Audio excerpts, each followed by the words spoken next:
So, what's the scoop? I don't know. Greg just invited him over for dinner. She's my assistant. That's what she does. She calls. He's having an affair with her, isn't he? You are so beautiful, Laura. He doesn't respect you, Laura. He doesn't understand the treasure that he has. Don't you understand? You're mine.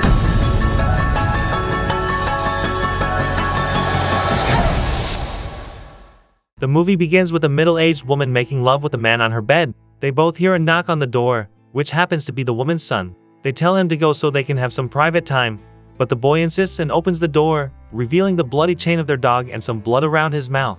The woman lets out a scream, and the man goes to check what has happened. Much later, on a dock, a woman named Laura speaks to her husband Greg about renovating their kitchen.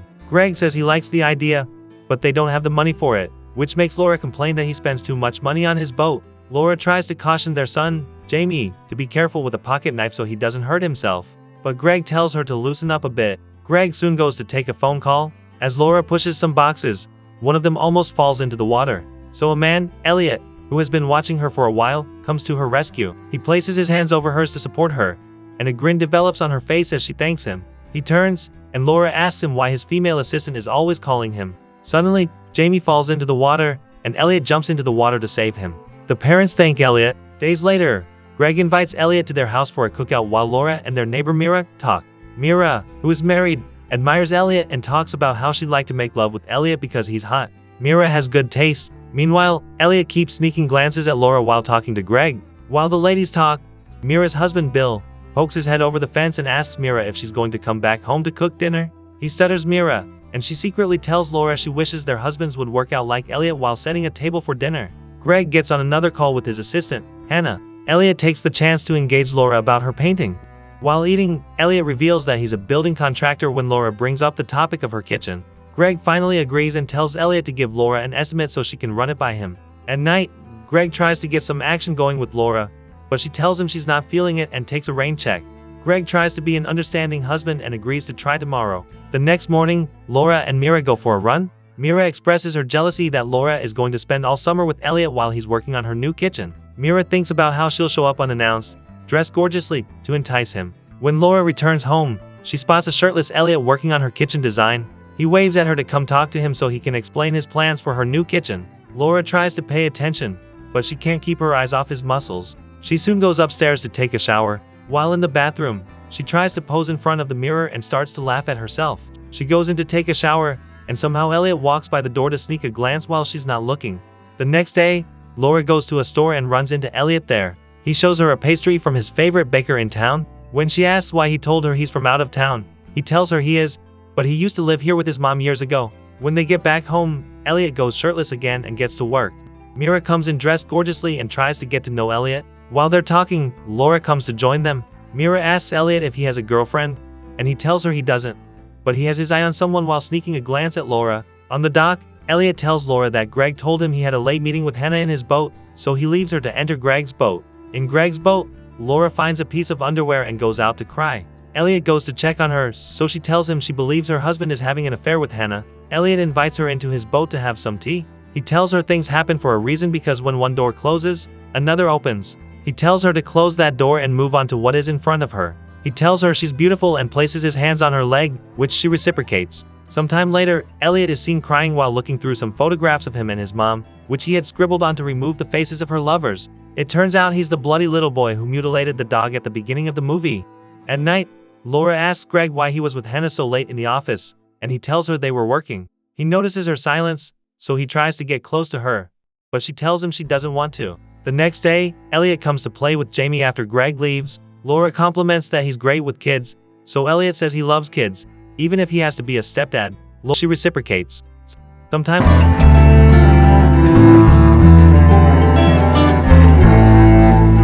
stress, Oliver offers to let Felix borrow his bike, as the library is only a few blocks away compared to where Felix is heading. Felix declines, but Oliver insists, even offering to take Felix's bike with him back to campus. Grateful, Felix agrees. The next day, Oliver and Michael are in a bar for dinner. While Michael talks, Oliver's attention is elsewhere, watching Felix and his friends on the other side of the room. Michael leaves to go to the bathroom and asks Oliver to order him another pint of beer. With Michael gone, Oliver walks over to the bartender for a refill just in time for Felix to notice him. Felix calls him from across the room and asks him to come over. Oliver walks over to their table and Felix introduces Oliver to his friends. They offer him a seat and he takes it. He then sees Michael across the room and ignores him. Damn, poor nerd.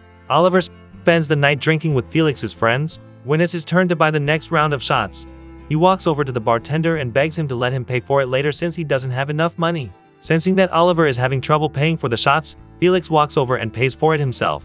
The next day, Oliver wakes up with a hangover and smiles despite it. He has finally cemented his place in Felix's friend group, spending time with them in pubs, partying, and even spending a lot of time in Felix's dorm room. Damn, I'd love to even smell the air that he breathes. One day, Oliver is in the library where he comes face to face with Michael. He mentions how Oliver has changed. Even the way he dresses has changed. Michael tells Oliver that Felix will get bored of him eventually, but Oliver just walks away and ignores him.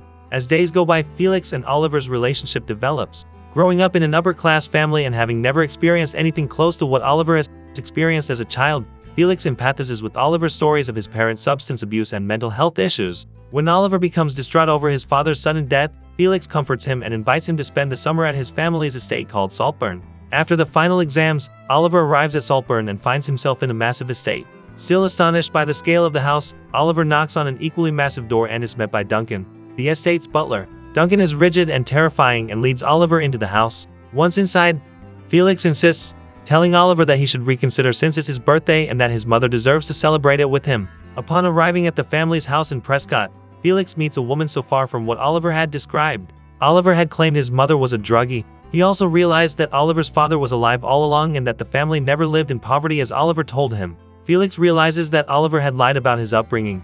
Horrified and angry about Oliver's deception, Felix orders him to leave Saltburn after the party as it's too late to cancel it now. Guests start arriving for the party and by the time the sun is out, the whole estate is filled with people, guests littered everywhere. Despite it being his birthday, Oliver is alone. He walks around the estate looking for Felix. When he finally finds him huddled in a small bathroom with a few guests, Felix orders Oliver to leave him alone.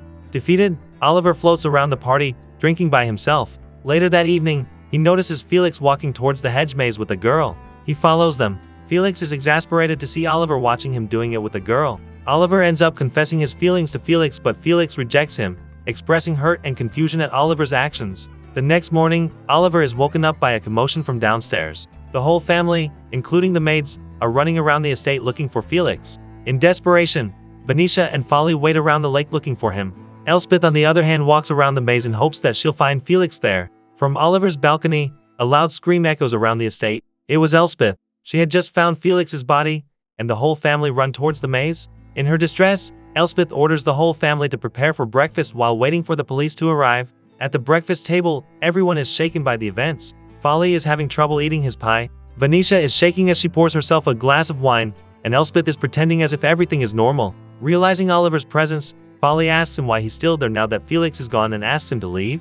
In response, Oliver implies Folly's drug use had a connection to Felix's death. Hearing this, James forbids Folly from coming back to the estate and cuts off all financial support to him. After Felix's funeral, when everyone has left, Oliver mourns Felix and sexually grinds against his grave. We can't show the full thing, but this man is absolutely wild. Back at the estate, Elspeth insists Oliver stay at Saltburn, and he accepts. That night, Oliver finds Venetia in the bathtub of his shed bathroom with Felix, and she drunkenly accuses Oliver of disintegrating her family. He attempts to seduce her, but she rebuffs him. Disturbed after she smells Felix's aftershave on him. The next day, Venetia is found surrounded with a pool of her own blood in the bathtub.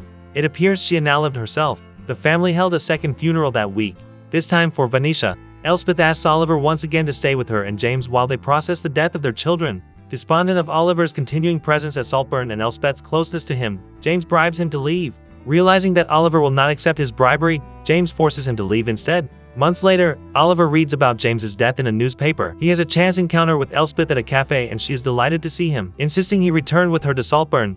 After spending several months with Oliver in Saltburn, Elspeth becomes fatally ill. On her deathbed, Oliver reveals that he had been responsible for the tragic events at Saltburn. He had orchestrated his meeting with Felix at Oxford, slashing Felix's tire himself resulting in a flat tire, and murdering him by poisoning his drink after his rejection in the maze. He placed razor blades near Venetia's bath and fabricated the email that resulted in Fowler's expulsion from the estate. He had also planned his encounter with Elspeth at the cafe, resulting in her inviting him back to Saltburn where she, after spending a few months with him, decides to leave all of her financial assets to Oliver, including Saltburn. Finally, Oliver ends Elspeth by removing her ventilator, now the sole owner of Saltburn and all of the family's assets. The film ends with Oliver dancing naked around the mansion to murder on the dance floor. Well, this movie was definitely something. I'd say it was the best Christmas movie I've ever seen. What did you guys think? I'm a bit surprised Elspeth couldn't think of a closer family member to sign the inheritance away to. Not a single one. Spending a few months with him, decides to leave all of her financial assets to Oliver, including Saltburn. Finally, Oliver ends Close the door. Elspeth by removing her ventilator.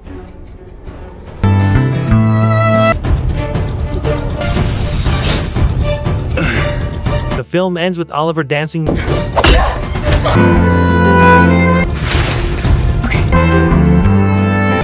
to me.